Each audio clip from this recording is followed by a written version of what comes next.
Token tax देते हैं, साल का 2000 रुपये टोकन टैक्स है, पैसेंजर टैक्स है, हमारा परमिट का टैक्स है, फिर फिटनेस है, इंश्योरेंस है, फिर वो है, कुछ भी नहीं है इनको, कोई परमिट नहीं है, कोई कुछ नहीं है, कोई इन्होंने बस अपने चार्ज किया तो भागना, बस पैसे मांगते हैं हमारे से भी ज़्यादा ये, बहुत पैसे मांगते हैं, 200-300 यहाँ पर कितने ई रिक्शा होते हैं एट अ टाइम, एक समय? एट ए टाइम जी। कोई काफ़ी रिक्शे होते हैं, 50-60 रिक्शे तो एक ही समय में होते हैं पेड़। पूछता भी नहीं है कि स्टैंड कहाँ पे है, क्या कुछ? आप पूछते हैं, कहते हैं, करते हैं, हमने इजली चलना है जी, हमें कोई नहीं रोक सकता जी।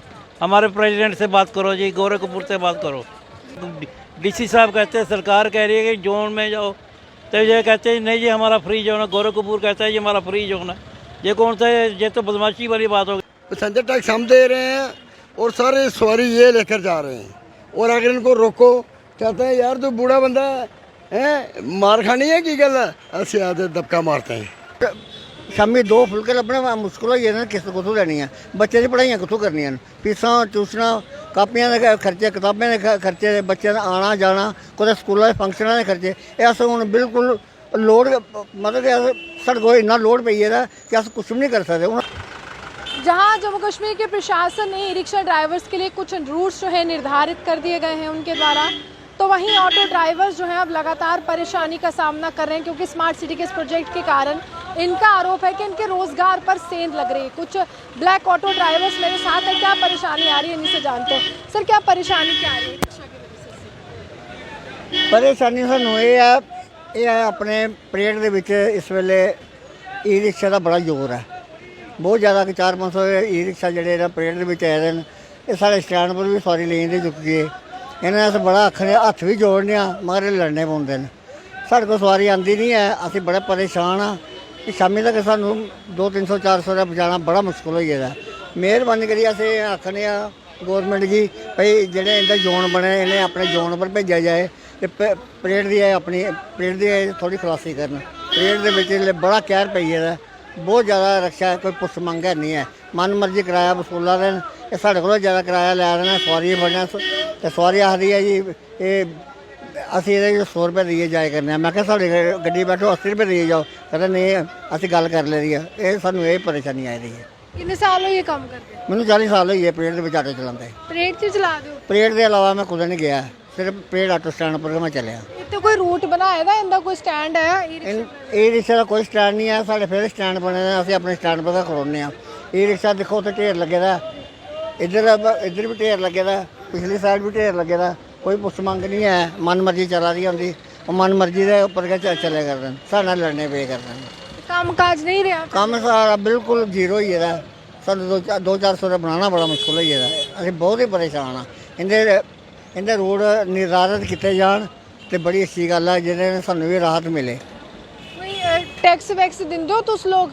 अस टैक्स दिन्ने, टैक्स का हिसाब ही कोई नहीं है, पैसेंजर टैक्स अस दे रहे हैं, टोकन टैक्स अस दे रहे हैं, परमिट की फीस अस दे रहे हैं, इंश्योरेंस 10,000 रुपये की है वो असी दे रहे हैं, गड्डी पास करानी है 600-700 रुपये फीस है, और भी उपर पैसे बड़े लगते हैं, मीटर सील कराओ, अस ये कुछ कड्ढना हूँ साढ़े से बड़ा मुश्किल हो गया कि अस मुश्किल के इन्ना फस गए कि ਜਿਹੜਾ ਇਹ ਟਾਈਮ ਚੱਲ ਰਿਹਾ ਹੈ ਬੜਾ ਖਤਰਨਾਕ ਟਾਈਮ ਚੱਲ रिक्शा ड्राइवर आखदे न कि साडी भी बैटरी का खर्चा बड़ा, अस भी बड़ा खर्चा करने आ, सानू रोजगार मिले, पहले अस इयां ही बैठे दे रोंदे हे, हुण अस काम कराने ते ऑटो ड्राइवर साडे विरोध च की आ, सानू काम की नहीं करन? अस नहीं चाहते है कि बैटरी ऑटो नहीं चलना, ऑटो चलना पर चलना अपने रूट पर चलना, साढ़े रूट के खिलाफ कह लिए चला देन, इनका कोई इनका ना इनका कोई लाइसेंस है ना इनका कोई परमिट है, साढ़ा सिटी का परमिट है, साढ़ा 2 लाख रुपये का परमिट है, इस वे जोड़े ऑटो इस वे 3 लाख रुपये का और 50,000 का नहीं रहेगा, नवी गड्डियां का बेड़ा करके हुई है, किस्त 8-8 रुपये किस्त है, इतने किस्त छोड़ी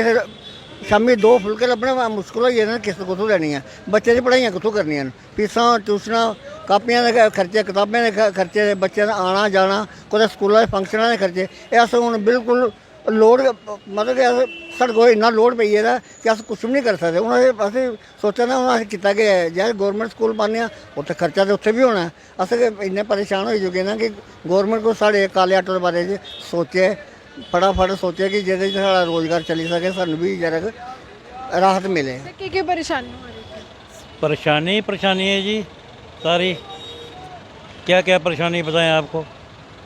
घर में तो चूल्हा जलाना भी मुश्किल हो गया हमें। अब सिलेंडर ख़त्म होने वाला होगा तो हमें ये भी सोचना पड़ेगा कि सिलेंडर कैसे भराना है। बहुत मुश्किल है। खाना हमारे तो खाने के लाले पड़ गए हैं ई रिक्शा की वजह से। वैसे ई रिक्शा से पहले कितने पैसे कमा लेते थे आप? 500-700 रुपये कमा लेते थे, घर का खर्चा चल जाता था। देखो ना, हम टैक्स भी देते हैं, पैसेंजर टैक्स देते हैं, टोकन टैक्स देते हैं। साल का 2000 रुपये टोकन टैक्स है, पैसेंजर टैक्स है, हमारा परमिट का टैक्स है, फिर फिटनेस है, इंश्योरेंस है, फिर वो पोल्यूशन सर्टिफिकेट है। इनको तो कुछ भी नहीं है, इनको कोई परमिट नहीं है, कोई कुछ नहीं है, कोई इन्होंने बस अपने चार्ज किया तो भागना है। बस पैसे मांगते हैं हमारे से भी ज़्यादा, ये बहुत पैसे मांगते हैं, 200-300 यहाँ पर कितने ई रिक्शा होते हैं एट अ टाइम, एक समय? एट ए टाइम जी कोई काफ़ी रिक्शे होते हैं, 50-60 रिक्शे तो एक ही समय में होते हैं। पूछता भी नहीं है कि स्टैंड कहाँ पे है, क्या कुछ? आप पूछते हैं, कहते हैं, करते हैं, हमें इजली चलना है जी, हमें कोई नहीं रोक सकता जी। हमारे प्रेसिडेंट से बात करो जी, गौरव कपूर से बात करो, हमारे से नहीं बात करनी है। हमें गौरव कपूर ने कहा, अब भाई जोन कहा आपका, हमारा कोई जोन नहीं है, हमारा फ्री जोन है जी। ये कैसे हो गया, फ्री जोन कैसे हो गया? जब डीसी साहब कहते हैं, सरकार कह रही है कि जोन में जाओ, तो ये कहते हैं नहीं जी हमारा फ्री जोन है। गौरव कपूर कहता है ये हमारा फ्री जोन है। ये कौन सा है? ये तो बदमाशी वाली बात हो गई ना। ये तो आप लोगों के भी रूट्स हैं? ये हमारा पूरा जो हमारा कितने किलोमीटर का दायरा आप लोग? ये हमारा पूरा जम्मू म्यूनसिपलिटी जो एरिया है ना, जो 22 किलोमीटर का है जी। 1 मीटर हमारा 22 किलोमीटर का है। जम्मू म्यूनसिपलिटी एरिया में पूरा हम चल सकते हैं जी। क्या क्या परेशानी आ रही है सर? हाँ जी, परेशानी यही है जी कि जब से ये रिक्शे पड़े हैं तो इनका हमारा काम काले ऑटो का ख़त्म हो गया, मेटाडोर का ख़त्म हो गया, टेम्पो का ख़त्म हो गया। और हम गवर्नमेंट को पेड कर रहे हैं, अपना रूट परमिट वगैरह भी कर रहे हैं, फ़ी जो है वो भी कर रहे हैं, अपना पोल्यूशन है, फिर उसका नाम इंश्योरेंस है, पैसेंजर टैक्स हम दे रहे हैं, और सवारी पैसेंजर टैक्स हम दे रहे हैं, और सारे सवारी ये लेकर जा रहे हैं। और अगर इनको रोको, कहते हैं यार तू बूढ़ा बंदा है, मार खानी है की गल है, ऐसे आते दबका मारते हैं। जानते नहीं हम कौन है, तो बताओ हम क्या करें? हम तो इतने दुखी हो गए कहने की बात। मेहरबानी करके हम आपसे ये रिक्वेस्ट करते हैं कि इनको इनका अपना अपना रूट दिया जाए, तो हमें भी कोई दाल फुल्का हमारा भी चले। देखिए, साफ तौर पर जम्मू में पहले ई रिक्शा नहीं थे। पहले इसी तरह से ऑटो ड्राइवर्स जो थे ऑटो चलाते थे और लोगों को अपनी मंजिल तक पहुंचाते थे, और कम समय में।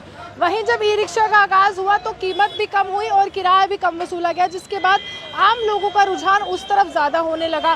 लेकिन इनका ये कहना है कि हमें तमाम टैक्सेस का सामना करना पड़ता है, पेट्रोल का जो खर्चा है वो बहुत ज़्यादा हो गया, और उसके बाद जो है अब घर चलाना भी मुश्किल हो गया है। तो लगातार प्रशासन से यही अपील रहती है इनकी कि हमारे लिए भी कुछ सोचा जाए, और जो भी व्यक्ति, जो भी ई रिक्शा ड्राइवर बिना रूट के कहीं पर भी जा रहा है, उससे कम पूछा तो जाए कि आखिरकार आपका रूट कहाँ है, और कार्रवाई भी की जाए। आप ये हमारे साथ बने रहते हैं विश्व जम्मू सुहान।